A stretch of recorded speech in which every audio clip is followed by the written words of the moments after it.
isweydiin leh dowladda lagu soo dhisay Mbagati ku salaysan forbes dastuurkeedana gaala ay dejisay baarlamaankeedana xubnaha ugu cadcad ay yihiin ururka shahaadada dirirka iyo kooxda Itoobiya SSRT iyo Sodare dowladda noocaasa miyaa marnaba lagu sheegi karaa inay tahay dowlad islaam dowladdaas waa dowlad ilaaladeedu ay tahay ciidamo shisheeye oo Kristaan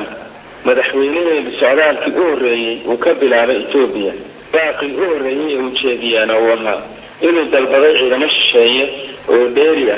si uu la dagaalamo wuxuu ugu yeeray xabjirka waa dowlad heshiiskii u horeeyay ee ay gaadhaan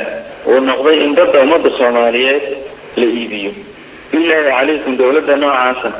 yaa la oran karaa waa dowlad islaam iska dhaaf in islaam lagu sheegay xataa ma qalanto inay noqoto dowlad wadani Soomaaliya guud ahaan gaar ahaan maxaa la gudboon waxa la gudboon inay xaqa garab istaagaan maxaa yeelay dhexdhexaadnimo male arrinka waxa loo baahan yahay dagaalka socda waa dagaal xaqa iyo baadilka ka dhaxeeya ee inay xaqa garab siiyaan si raalaansha ilaahayna ay u gaaraan adduunkana sharaf iyo cizi ay ugu helaan waxa ummadda la gudboon inay u adkaysato dhamaystirka dowlad islaam oo sax ah in la helo maxaa yeelay haddii kale waxa imanaysa maalin walba in marka islaamnimada iyo dowladda islaamka sax ay soo dhawaato la dhiciseeyo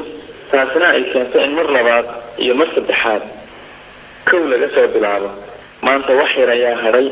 ee aan isu garabsano taariikhda ciidamada shisheeye iyo oogida sharciga Allah subhanahu wa ta'ala sidoo kale waxaan leeyahay warbaahinta ilaahay ka baqa xaqiiqana sideeda u tabiya shil ayaa ummadda idinka saaran ee kaalintiina ka qaata jihaadka